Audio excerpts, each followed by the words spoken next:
उदेर आत्मनम आत्मनाम।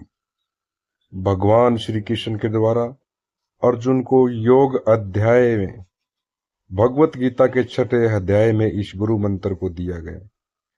जब अर्जुन इस दुनिया की ऐसी परिस्थितियों में उलझा हुआ था कि उसको लग रहा था कि अब क्या करें, अब कैसे करें, अपने ही विचारों के एक ऐसे जटिल जाल में उलझने के बाद जब उसने भगवान श्री कृष्ण से कहा कि ये ऐसी समस्याएं जो दिखाई नहीं दे रही, जो किसी को समझाई नहीं जा रही, जो खुद समझ में नहीं आ रही, अब क्या करें।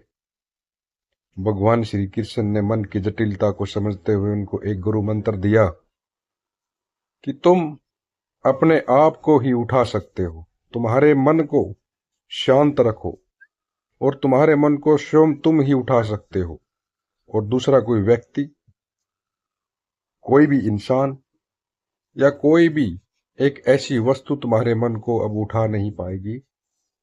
जब तुम ऐसे विचारों के परिस्थितियों में, ऐसी समस्याओं में घिर चुके हो जो तुमने स्वयं ने बनाए। इसलिए इस गुरु मंत्र को अभी से ध्यान में लेकर आए। उदेर आत्म मनमात्मा नाम, जो कहता है कि अपने मन को शक्तिशाली तुम स्वयं बना सकते हो, तुम्हारे अलावा कोई दूसरा व्यक्ति शक्तिशाली नहीं है, तुम अद्वैत हो, तुम्हारे जैसा कोई दूसरा और नहीं है, तुम किसी और के जैसे दूसरे व्यक्ति बन नहीं सकते।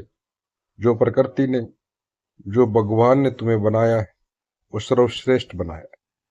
अब इस मंच पे, इस दुनिया रूपी मंच पे तुम कितने अधिक शक्ति के स्तर पे कार्य कर पाएंगे, ये तुम्हारे स्वयं के द्वारा निर्धारित किया जाएगा। और इस निर्धारण के अंदर ये फ्यूल की तरह काम करेगा। ये मंत्र एक फ्यूल की तरह काम करेगा। जब भी तुम किसी विचार में उलझो, तब अपने मन को शक्तिशाली बनाने के लिए इस मंत्र को, इस बात को समझें जो बहुत ही वैज्ञानिक है कि उद्धेर आत्म मनम आत्मा नाम। अपने मन को स्वयं शक्तिशाली बनाओ। उस छोटे से छोटे विचार के ऊपर अपना ध्यान केंद्रित करो और उस विचार को समझो जो आज तुम्हारा भय बना हुआ है। और जब उस विचार के प्रति तुम्हारी समझ बढ़ेगी तो वही भय, वही दबाव तुम्हारी शक्ति बन के सामने आएगा। और इस समाज में, इस दुनिया में तुम सबसे शक्तिशाली एक ऐसे इंसान कहलाओगे जो तुम्हारी फील्ड में विजेता होगा।